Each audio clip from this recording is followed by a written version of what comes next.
ഓണക്കാലം വന്നെത്തിയിരിക്കുകയാണ്. നമ്മുടെ ഐതിഹ്യമനുസരിച്ച് മാവേലി മന്നൻ തൻ്റെ പ്രജകളെ കാണാൻ കേരളത്തിലേക്ക് എത്തുകയാണ്.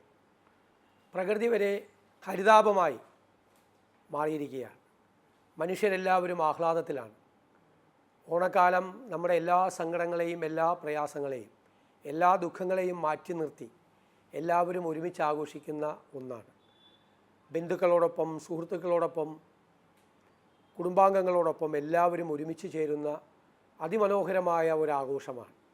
ജാതി മത വർണ്ണ വ്യത്യാസങ്ങൾക്ക് അതീതമായി മലയാളികളെല്ലാം ഒന്നായി ചേരുന്ന ഈ ഓണാഘോഷം നമ്മളെ അതിജീവനത്തിനായി നമ്മളെ പ്രേരിപ്പിക്കുന്ന ഒന്നാണ്. നമുക്ക് ആത്മവിശ്വാസം നൽകുന്ന ഒന്നാണ്. നമ്മൾ ഒറ്റയ്ക്കല്ല എന്നുള്ള തിരിച്ചറിവ് നമ്മുടെ മനസ്സിലുണ്ടാക്കുന്ന ഒന്നാണ്. ഈ ഓണാഘോഷവും അതുപോലെ എല്ലാവരും ഒരുമിച്ച് കേരളത്തിൽ ആഘോഷിക്കണം. സർക്കാർ അതിനുള്ള എല്ലാ തയ്യാറെടുപ്പുകളും നടത്തിയിട്ടുണ്ട്. ഓണം അധികം വിലക്കയറ്റമില്ലാതെ എല്ലാവരും സൗഹാർദ്ദത്തോടുകൂടി ഓണം ആഘോഷിക്കുന്നതിന് വേണ്ടിയിട്ടുള്ള ഒരവസരമാണ് ഒരുക്കി തന്നിരിക്കുന്നത്.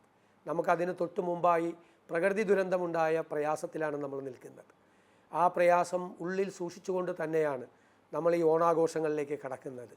കേരളത്തിൽ മാത്രമല്ല, കേരളത്തിന് പുറത്ത് ലോകമെങ്ങുമുള്ള മലയാളികൾ ഈ ഓണം ആഘോഷിക്കുകയാണ്. അവർക്കെല്ലാവർക്കും ഞാൻ ഊഷ്മളമായ ഓണാശംസകൾ നേരുകയാണ്.